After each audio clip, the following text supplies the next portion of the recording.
the connection between, that should not say autoimmune, that should say endometriosis, apologies. We did actually use this in our autoimmune talk as well, because they are just go hand in hand. And this is another example of how endometriosis has so many similarities with autoimmune.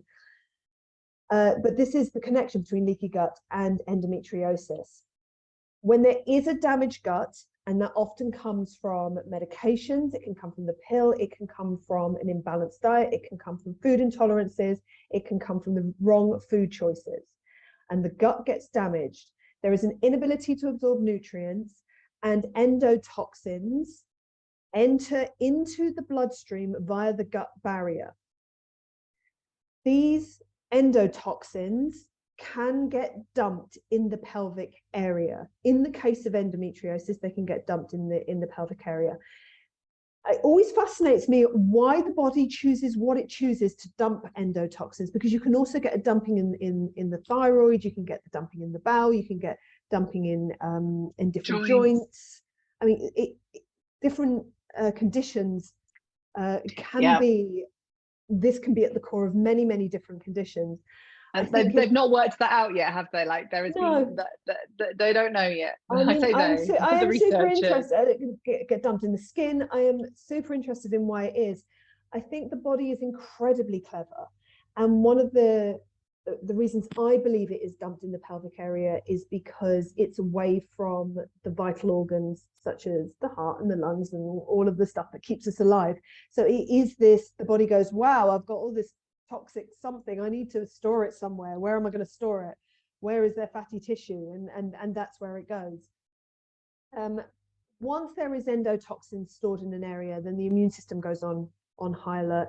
We really see when there is an inflammatory condition, when we're talking about the immune system in crisis, we often, our perspective is that the immune system is trying to heal something. And in this case, in endometriosis, if there is endotoxins in that area, the immune system is trying to heal endotoxins that it cannot clear. So it just keeps sending the inflammatory cytokines, heal it, heal it, heal it. But the endotoxins are never dealt with. This is incredibly stressful for the body to have an immune system that is on high alert all of the time. And so you get this increased cortisol response.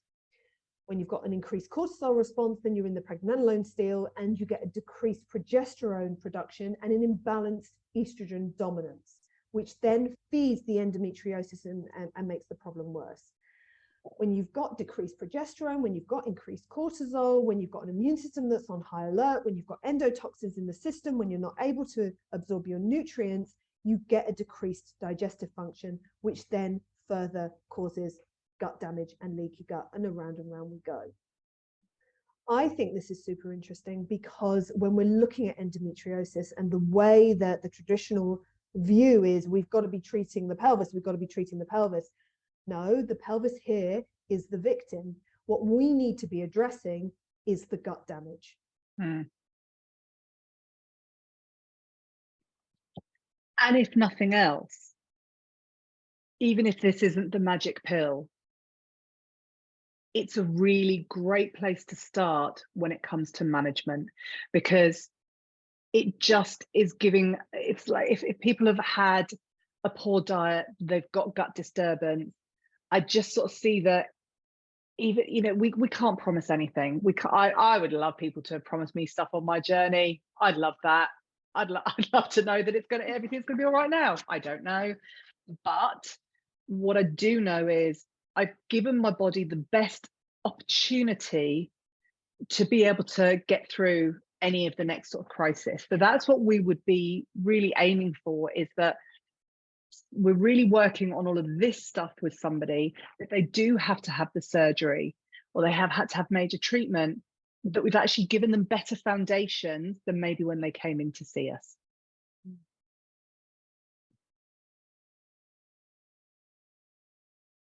So endometriosis, there was a study of 50 women who had endometriosis, and they found that 40 of them had small intestinal bacterial overgrowth. And one of the fascinating things about endometriosis is it does behave like a microbial disease. And it responds to a FODMAP diet, which is the diet plan that is recommended to people with irritable bowel syndrome. And there's also been a large amount of studies that have shown that irritable bowel syndrome is also predominantly small intestinal bacterial overgrowth. And antibiotics have shown to improve endometriosis symptoms. So this is connecting the previous slide with the gut damage and the leaky gut, that when we have an imbalance of bacteria in the gut, it is showing to travel through the gut barrier and either into the bloodstream, or, I mean, the gut is very, very close to the pelvic area. It is just traveling, that bacteria is traveling to that area. And so what we want to be looking at is working with the gut bacteria to be able to support a woman who has endometriosis.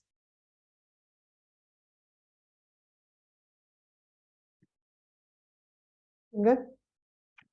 This is kind of what I was saying earlier. It's just a bit more in depth. So the estrobolome is this part of our gut microbiome that metabolizes estrogen. So beta-glucuronidase is an enzyme that's created by gut bacteria, and it reabsorbs the toxins, drugs, and hormones such as estrogen, reabsorbs them back into the bloodstream. So high gut bacteria equals high beta-glucuronidase levels, which means higher toxin levels and higher estrogen levels. So we really need to get all of that under control and managed. So working as a coach or a kinesiologist, if you have someone with endometriosis, asking them about their gut environment, asking them whether they've had regular antibiotic use or what their diet is like, and maybe there is some underlying SIBO that you can support them with, and make those connections and start working with that SIBO to be able to get underneath the endometriosis.